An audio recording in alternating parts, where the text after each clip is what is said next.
Tirurangadi today news അപ്ഡേറ്റിലേക്ക് സ്വാഗതം. ഈ ഓണം ശരിക്കും പൊന്നോണമാകും തൂബാജ് ജ്വല്ലറിക്കൊപ്പം. തൂബാജ് ജ്വല്ലറിയിൽ ഓണം സ്വർണ്ണോത്സവം 2024 തുടക്കമായി. ഓഗസ്റ്റ് 1 മുതൽ ഒക്ടോബർ 31 വരെ 100 പവൻ സ്വർണം ബമ്പർ സമ്മാനം. ഒന്നാം സമ്മാനം 25 പവൻ, രണ്ടാം സമ്മാനം 10 പവൻ, മൂന്നാം സമ്മാനം 5 പവൻ. 1 ഗ്രാം വീതം 1200 പേർക്ക്, 100 ഗ്രാം വെള്ളി വീതം 100 പേർക്ക്. ആഭരണങ്ങൾ വാങ്ങുമ്പോൾ ഫ്രീ കൂപ്പണുകൾ ചോദിച്ചു വാങ്ങാൻ മറക്കരുത്. വാർത്തകൾ വിശദമായി.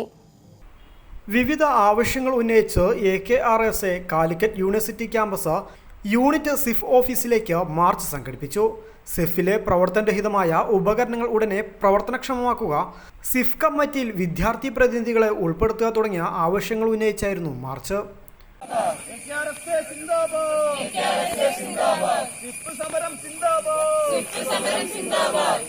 If you are a gentleman, solve the problem properly.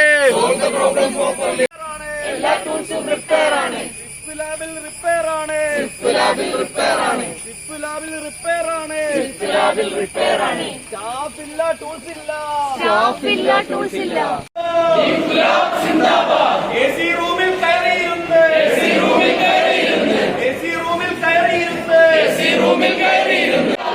എല്ലാ ടൂൾസും റിപ്പയർ ആണ്.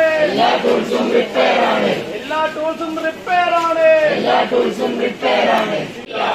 ഇല്ല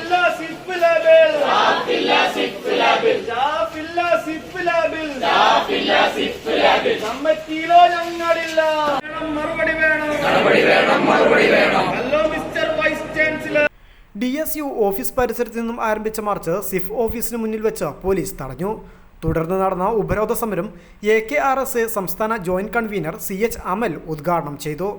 4 വർഷത്തെ ഗവേഷണ പ്രവർത്തനം നടത്തുന്ന വിദ്യാർത്ഥികൾക്കറിയാം, ഓരോ എക്യുപ്മെന്റ്സിനും ഇത്ര രൂപ എന്നുള്ള പറഞ്ഞുകൊണ്ട് 200 മുതൽ 5000 വരെയുള്ള പൈസ ഈടാക്കിക്കൊണ്ടുള്ള തീരുമാനമാണ്. അതിനെതിരെയും സയൻസിലെ ആകെ ഈ കാലിക്കറ്റ് സർവകലാശാല ക്യാമ്പസിലാകെ ഗവേഷകരെ നമ്മൾ കൂട്ടിയോജിപ്പിച്ചുകൊണ്ട് ശക്തമായ സമരം ചെയ്തു. അവരുടെ ആ തീരുമാനത്തിൽ നിന്ന് പുറകോട്ട് പോകുന്ന സ്ഥിതിയുണ്ട്. അത്തരത്തിലേക്ക് ഒരു സെൻട്രലൈസ്ഡ് സംവിധാനം വരുന്ന സമയത്ത് അതിന് മുടക്കം നിന്നവർ വീണ്ടും ഗവേഷണ പ്രവർത്തനങ്ങൾ സുഗമമായി പോകുന്നതിന് വീണ്ടും മുടക്കം നിൽക്കുന്ന സ്ഥിതിയാണ് ഉണ്ടാകുന്നത്. ഇപ്പോഴിതാ ആകെ വിദ്യാർത്ഥികളെ ആശ്രയിച്ചുകൊണ്ടിരിക്കുന്ന ഒരു സംവിധാനത്തെ നമുക്കറിയാം. നമ്മൾ ഇതിന്റെ ഭാഗമായിട്ട് നിൽക്കുന്ന അധ്യാപകരായാലും ജീവനക്കാരായാലൊക്കെ വീട്ടിലൊരു TV കേടായാലും എന്ത് ചെയ്യും, അത് നന്നാക്കാൻ ആളെ വിളിക്കും. വീട്ടിലെന്ത് ഒരു ചെടി വളർത്തും. ഇപ്പോൾ സിഫിന്റെ മുന്നിൽ കുറെ ചെടി വളർത്തുന്നുണ്ട്. രാവിലെയും വൈകിട്ട് അറ്റ്ലീസ്റ്റ് വെള്ളം ഒഴിക്കൂലേ? ഇതേ സംവിധാനം അല്ലേ ഇതിന് ഇൻസ്ട്രുമെന്റ് കേടാകുന്ന സമയത്ത് കൃത്യമായിട്ട് അതിന്റെ അധികാരികളെ അറിയിച്ചുകൊണ്ട് അത് നന്നാക്കാനുള്ള നടപടികൾ സ്വീകരിക്കാറില്ല. ഒരു ഇൻസ്ട്രുമെന്റ് കേടായി കഴിഞ്ഞാൽ അത് സൈഡിൽ വെക്കുന്ന സ്ഥിതിയാണ് ഉണ്ടാകുന്നത്. അത്തരത്തിലേക്ക് ഇത് ഗവേഷകരാണ്, വിദ്യാർത്ഥികൾക്കാണ് ഇത് ഉപയോഗപ്പെടുത്തുന്നത് എന്നുള്ളതിന്റെ ഒറ്റ കാരണത്തിൽ ഇത് കൃത്യമായിട്ട് ഇതിനെ നിരീക്ഷിക്കാനോ അതിന്റെ പ്രവർത്തനങ്ങൾ ഏകോപിപ്പിക്കാനോ അതിന്റെ കേടുപാട് സംഭവിച്ചതിനെ നന്നാക്കാൻ വേണ്ടിയുള്ള ശ്രമങ്ങളോ ഇവരുടെ ഭാഗത്ത് നിന്ന് ഉണ്ടാകുന്നില്ല. ആദ്യത്തെ സൂചിപ്പിച്ച പോലെ 12ഓളം എക്യുപ്മെന്റുകളാണ് ഈ നമുക്കറിയാം വലിയ റൂമുകളൊന്നുമല്ല. ഈ 12 എക്യുപ്മെന്റ്സ് കേടായി കഴിഞ്ഞാൽ പിന്നെന്താ ഇതിന്റെ ഉള്ളിൽ ഉണ്ടാവുക? അത്തരത്തിലേക്ക് ക്യാമ്പസിലെ സയൻസിലെ അധ്യാപകരടക്കം, നമ്മുടെ VC അടക്കം സയൻസിലെ VC-ആണ്. VC-ക്കും അറിയാം ഇത്തരത്തിലേക്കുള്ള പ്രയാസങ്ങളൊക്കെ. പിന്നെയുള്ള VC ഒക്കെ സയൻസിലെ ആൾക്കാരാണ്.